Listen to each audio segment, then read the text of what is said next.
नमस्कार, मी उल्का उद्धव पटवर्धन. उल्काच किचनमध्ये आपणा सर्वांचं स्वागत आहे. आपण नेहमी कोथिंबिरीच्या वड्या करतो, वेगवेगळ्या प्रकारानं पालकाच्याही करतो, पण आज मी तुम्हाला पालकाची एकदम हेल्दी अशी वडी करून दाखवणार आहे. मग त्यामध्ये आपण पिठं न वापरता आपण त्यामध्ये मूग डाळ मी वाटून घालणार आहे.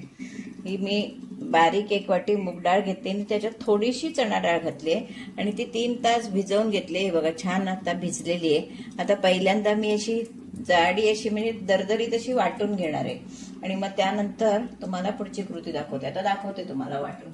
आपण ही डाळ घेतली आहे, त्यामध्ये मी 2 ओल्या मिरच्या घालणार आहे.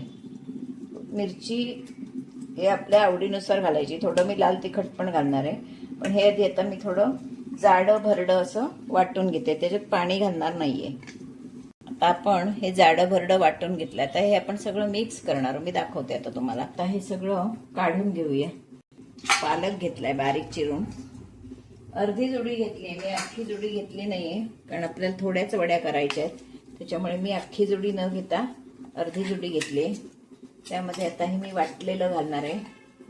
जाडं भरडं असं वाटायचं, म्हणजे ते छान अशी खुसखुशीत वडी होते. आता मुलांच्या शाळा सुरू होतील, अगदी डब्यामध्ये सुद्धा द्यायला ही वडी छान उपयोगाची येईल. आपण यामध्ये सगळे मसाले घालून घेणार आहोत. पहिल्यांदा आधी मीठ घालते, चवीप्रमाणे मीठ, थोडंसं रंगासाठी लाल तिखट, आपण ओली मिरची घातली आहे थोडीशी रंगासाठी लाल तिखट, हळद. एकदम सोपी आणि हेल्दी रेसिपी आहे. हिंग,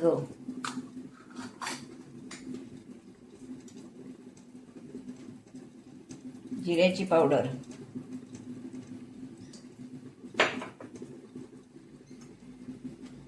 धन्याची पावडर,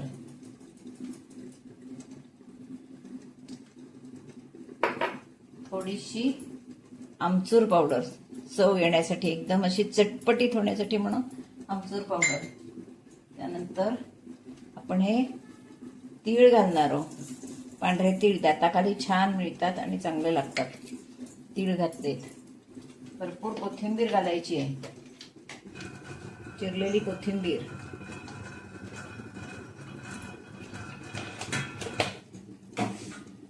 त्यानंतर आलं लसूण पेस्ट,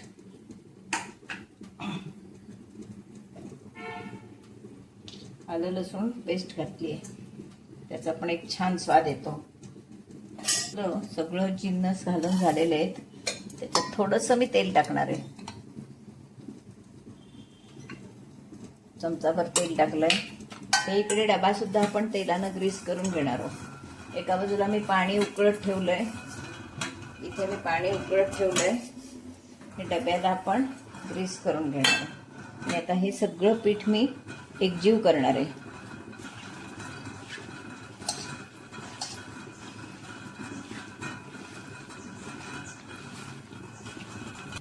मिक्स करून झालंय, कारण हे हातानंच कामं करावी लागतात.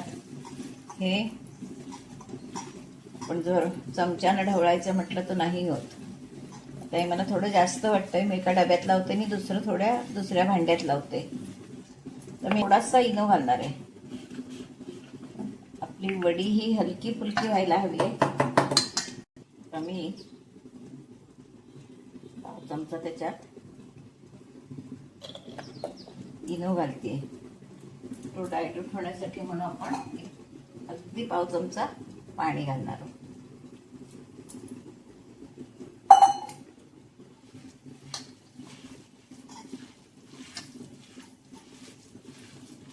आपल्या वड्या हलक्या फुलक्या होतील. छानपैकी डब्यात वाफवायला ठेवूया.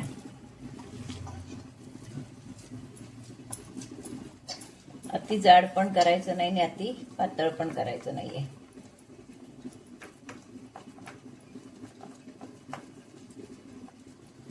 जाड जास्त होऊ नये म्हणून मी दुसऱ्या भांड्यात लावणार आहे. एका ह्याच्यात लावलं तरी चालेल, पण मग ते जाड नको, जास्त शिजायला पण प्रॉब्लेम येतो, म्हणून मी 2 ह्याच्यात लावते. तयार झालं आहे. आता आपण उकळत्या पाण्यात हे ठेवणार आहोत. हे बघा, व्यवस्थित असं आपण सगळीकडून, जास्त अगदी चेपायचं नाही. वरून तीळ लावले तरी चालतात ना, दिसतं छान, पण म्हणून जरा लावायचे. आता आपण घातलेच आहेत आणि वरून पण तीळ लावून ठेवायचे छान. आता आपण हे वाफवून घ्यायचं.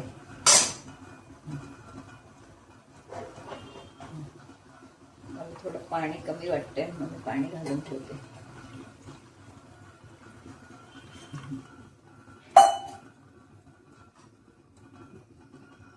झाकण ठेवूया आणि एक साधारण 10 मिनिटं वाफ देऊया त्याला. पण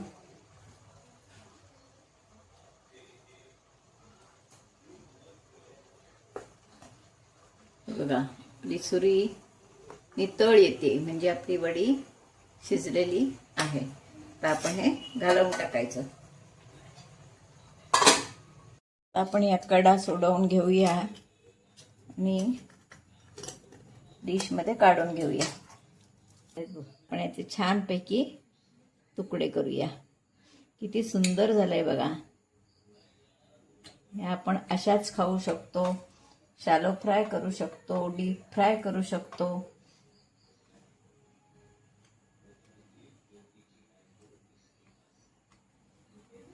एकदम वेगळा प्रकार आणि अगदी मुलांच्या डब्यात द्यायला सुद्धा छान प्रकारे चविष्ट.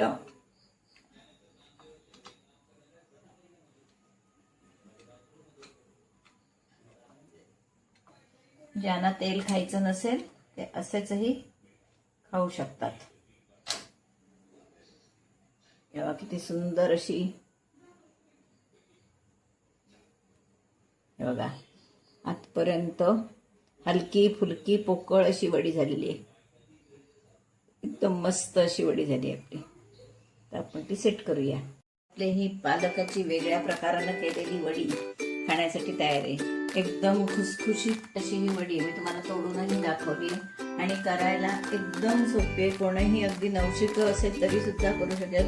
मुलं पालक खायला कंटाळा करतात, मग अशा प्रकारानं आपण केलं तर मुलं नक्की डब्यात सुद्धा नेतील. डब्यात द्यायला सुद्धा रेसिपी छान आहे. त्याच्यामुळे ही रेसिपी तुम्ही नक्की करून बघा. हे आपण शॅलो फ्राय करू शकतो, डीप फ्राय करू शकतो, अगदी अशीचही खाऊ शकतो.